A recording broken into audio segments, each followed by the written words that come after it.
इस कार्यक्रम के पुण्यार्चक हैं श्री वीरचंद, श्रीमती उषा रानी, श्री राजेंद्र कुमार, गजेंद्र कुमार, श्री अजय कुमार, श्री प्रवीण, श्रीमती प्रिया, श्री विकास, श्रीमती मेनका, श्री प्रणव, रेशम, अक्षित, तनिष्क, कश्वी, लाव्या एवं समस्त बड़जात्या परिवार, कामा निवासी, दिल्ली, जयपुर प्रवासी, फर्म एकता एंटरप्राइजेस।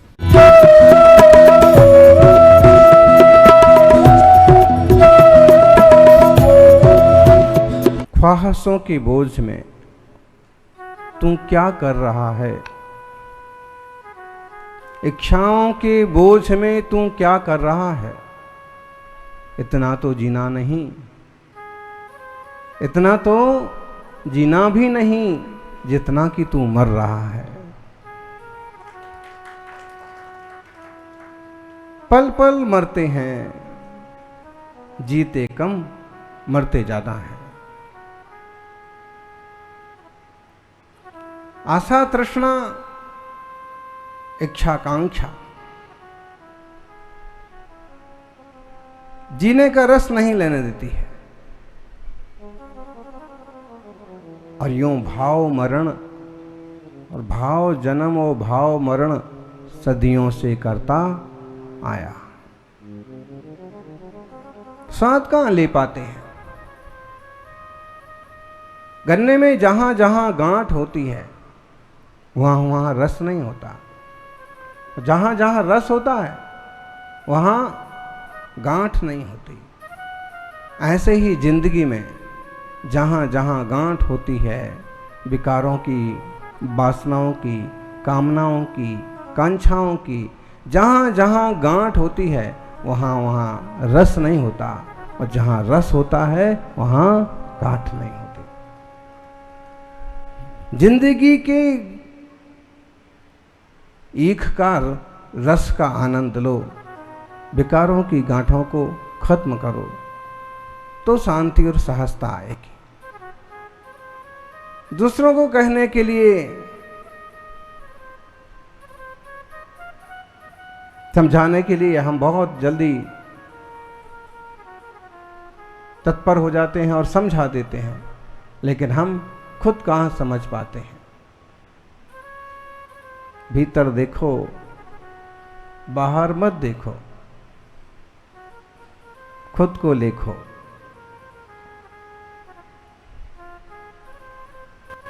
भीतर देखो, बाहर मत देखो, खुद को देखो। बहुत बड़ा गिफ्ट मिला है आपको। You are selected. आपका बहुत बड़ा सिलेक्शन हुआ है।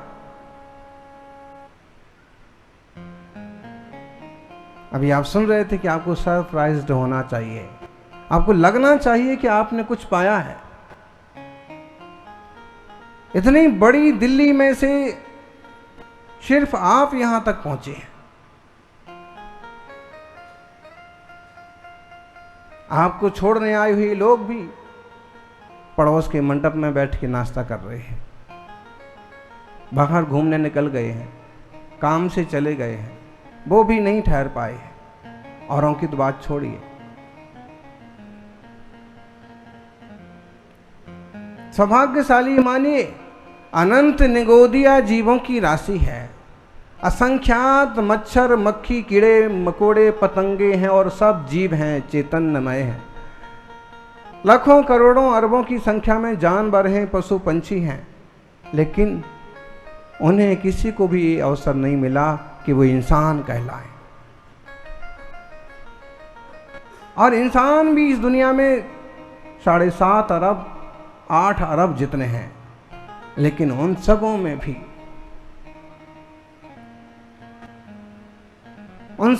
भी सब ऐसे नहीं हैं जिन्हें भारत जैसे देश में जन्म मिला हो, और वीतराग जिन शासन जैसे जिन धर्म में जन्म मिला हो।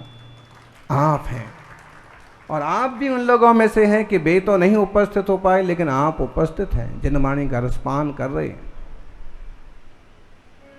सौभाग्य मानिए और अपने भीतर का गोला निकाल फेंकिए, भीतर की गोलियां निकल जाएंगी। तो जिनवाणी की सुगंध अपो आप आएगी। सच्चाई है इस बात में कि डॉक्टर की गोली में जो पावर नहीं होती, वो जिनवाणी की बोली में वो पावर होती है।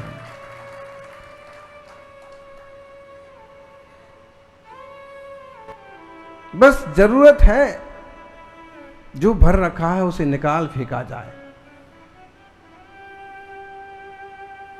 अभी छोटी सी कहानी आप सुन रहे थे। इस कहानी को हम पहले सुना करते थे, बोला करते थे, और मक्खियां जो थीं वो हिंदी बोला करती थी। मॉडर्न जमाना है, नए लोग हैं, मक्खियां भी इंग्लिश में बात करते हैं। हाउ आर यू, और फिर इंग्लिश में, फिर आजकल तो इंस्टा भी आ गया, इंस्टा पर बात होने लगी।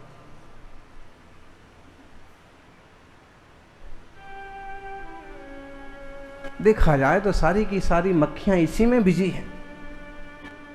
मक्खी के साथ साथ मच्छर भी बिजी हैं, भौरे भी बिजी हैं, तो गुरुविले भी बिजी हैं। खाली कोई नहीं है, खाली कोई नहीं है, और खुशहाल भी कोई नहीं है। मक्खियों की भी आपस में दोस्ती हो जाती है, चींटियों की भी हो जाती, भौरों की भी हो जाती है, और संस्कार हैं, किसी न किसी तरह का जुड़ाव तो हो ही जाता है। जैसे कीड़े मकोड़े तक एक हो जाते हैं, ऐसे मौके पर इंसानों को भी एक होने की जरूरत है। और जैसे हम दूसरे को समझाते हैं, वैसा हमें खुद भी समझने की जरूरत है।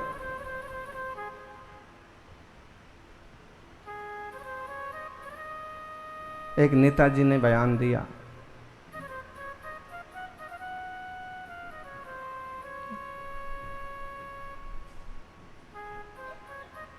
अगर वो मस्जिद है तो उसके अंदर त्रिशूल का चिन्ह क्यों है?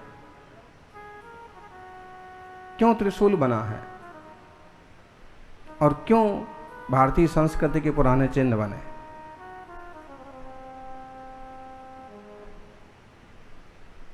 उन्हें ये भी तो ख्याल करना चाहिए कि अगर वो हिंदू मंदिर है तो उसमें जैन प्रतिमा क्यों है?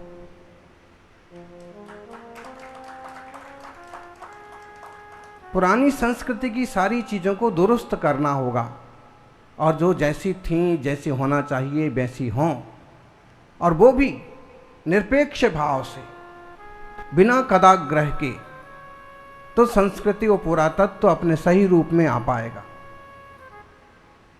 यदि हम आग्रह पालेंगे कि केवल हमारी चीजें सुरक्षित रहें और हम ही दूसरों का कुछ ले लें, तो फिर बात नहीं बनेगी और बिगड़ता जाएगा।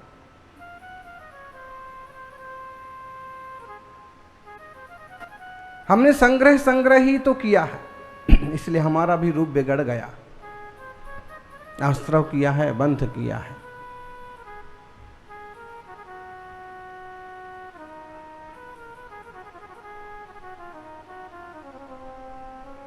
हमारा जो कुछ नहीं है उसे हमने जोड़ लिया है, और इसलिए हम संसारी हैं, और जिनने कुछ छोड़ा है वो सन्यासी है। और सन्यासियों की सबसे श्रेष्ठतम स्वरूप दिगंबरत्व को इस धरती, ये आसमान स्वीकार करता है। इस आधुनिक संस्कृति में आजकल कुछ लोग इस रूप को नहीं समझ पा रहे हैं, या समझ करके भी सम्मान नहीं दे पा रहे।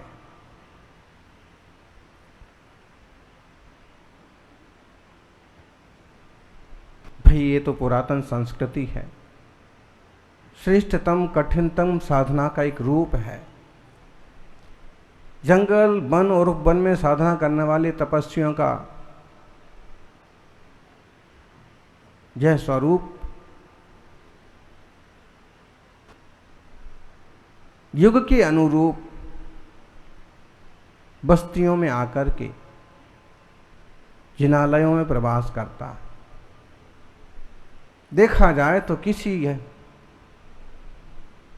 अपेक्षा से समाज का सौभाग्य है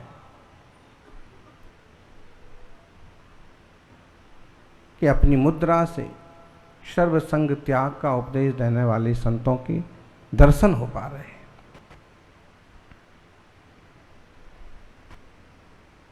कितना भी संग्रह करें, ये निश्चित रखें, वे कुछ भी चीजें आपकी हो नहीं जाती हैं।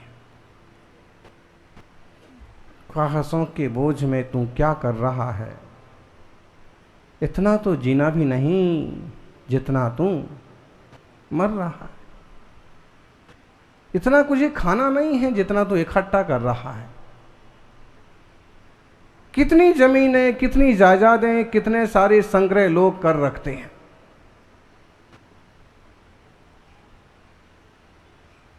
सभ्य लोग तो करते ही हैं, असभ्य लोग भी करते हैं। अमीर बनने के लिए करते हैं, गरीब लोग भी करते हैं। सुना होगा कि कभी किसी भिखारी के मरने के बाद जब उसकी दरी उठाई गई, जब उसका फटा पुराना बिस्तर वहाँ से अलग किया गया, तो उसके नीचे नोटों की गिड्डियाँ निकली, रुपए निकले, पैसे निकले। जिंदगी भर दरिद्रता का बोझ धोता रहा। अगर उन रुपयों का सदुपयोग करता तो आराम से जीवन यापन करता, 2 वक्त शांति से रोटी खाता। लेकिन दरिद्रता, जब चित्त में दरिद्रता है, चित्त में दरिद्रता है तो व्यवहार में भी दरिद्रता ही दिखाई देती है। और जिसने अपने चित्त के अनंत वैभव को, चेतन के अनंत वैभव को जान लिया, उनका जीवन वैभवमय दिखलाता है। मुनिराज का जीवन कुछ नहीं है बाहर से, फिर भी आत्मा के अनंत गुणों का वैभव उनके चेहरे पर मुस्कुराता है।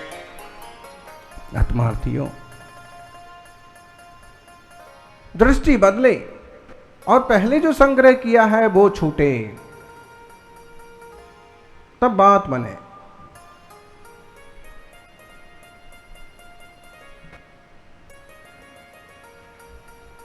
दो मक्खी हैं, एक मधुमक्खी, एक सादी मक्खी है।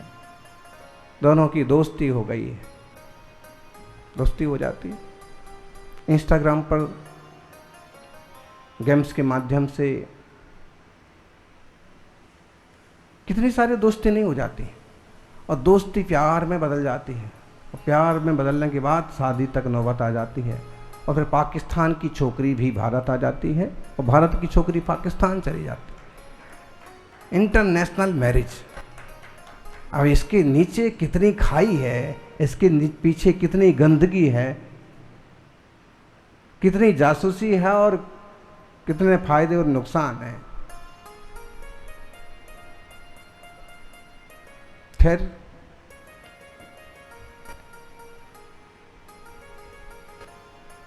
मधुमक्खी ने मक्खी को कहा, चलिए, बहुत कमजोर दिख रही हो, क्या करें, रोज रोज वही मिलता है। आज हमारे साथ चलो बगीचे। और बाग में जाने के बाद भी उसे बाग के सुंदर सुंदर फूलों की गंध नहीं आती है।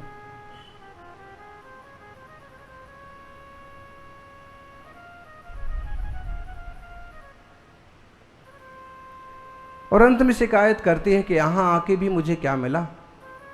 मधुमक्खी ने कहा, तुम्हें सुगंध नहीं आई, तुम्हें आनंद नहीं आया? नहीं, कुछ तो गड़बड़ है। हमें तो खूब आनंद आता है, तुम्हें नहीं आया। हमें तो खूब शांति मिलती है, तुम्हें नहीं मिलती। उसने कहा नहीं। मधुमक्खी ने कहा, हाँ, मुंह तो खोलो तुम्हारा, जरा नाक तो दिखाओ तुम्हारी। और देखा तो नाक के अंदर उसने छोटे छोटे से 2 मल के कण जमा कर रखे थे। मधुमक्खी ने क्या किया, एक झापड़ मारा। आजकल तो ऐसे जमाना है, झापड़ पड़ता है तो कुछ याद आता है। पहले वो कहानी में झापड़ नहीं मारते थे, पहले तो उसे कहते कि पहले तेरे मुंह से निकाल तो बाहर, तेरी नाक में से गोबर के गंदगी के 2 गोले बाहर तो निकाल, और निकालते हैं ज़बरदस्ती, मना करके निकालते हैं, विश्वास में लेके निकालते हैं, काफ़ी मनाना पड़ता, उसमें काफ़ी टाइम जाता था। इसमें सीधा एक झापड़ लगाया और 2 गोले बाहर निकल के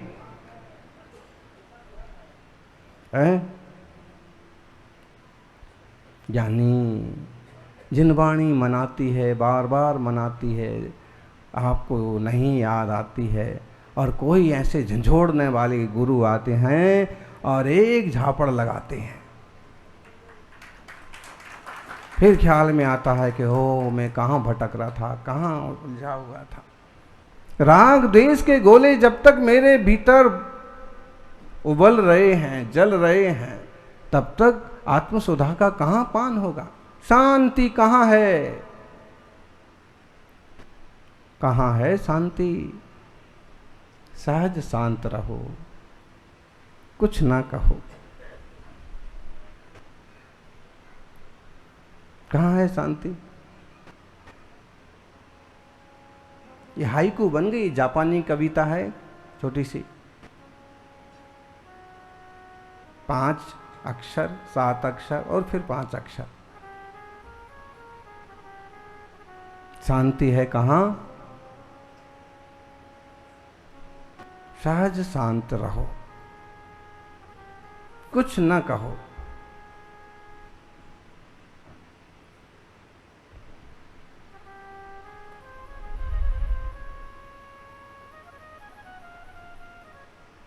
शांति है कहाँ? हम शांत हैं जहां, सहज शांत। लेकिन कुछ ना कुछ निमित्त मिलते हैं, कोई ना कोई कारण बनते हैं, और शांत रहने वाले लोग भी अशांत हो जाते हैं।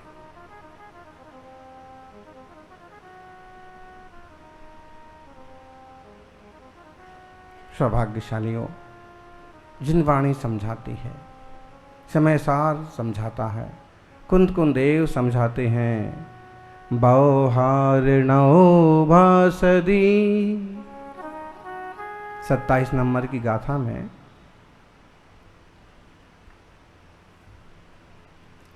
26 नंबर की गाथा में एक प्रश्न आया था कि अगर शरीर और आत्मा एक नहीं है तो तीर्थंकर वगैरह की स्तुति कैसे करेंगे आप? शरीर वगैरह से तो करते हैं, महाराज जी अच्छे हैं, सुंदर हैं, शांत बैठे हैं, ओ महाराज जी एकदम दुबले पतले हैं, ये वाली महाराज जी एकदम गोल मटोल हैं, वो ध्यान में बैठे हैं, वो मौन बैठे हैं। ये कैसे मालूम पड़ता है? तन को देख करके। तन और चेतन एक है, एक मानो तो बात बनेगी। तो आचार्य देव कहते हैं ना, बौहारिणो भासदी, जीवो देहो या हवदि खलु इक्को, न दुर्निच्छयस्स जीवो देहो या कदापि एकट्ठो।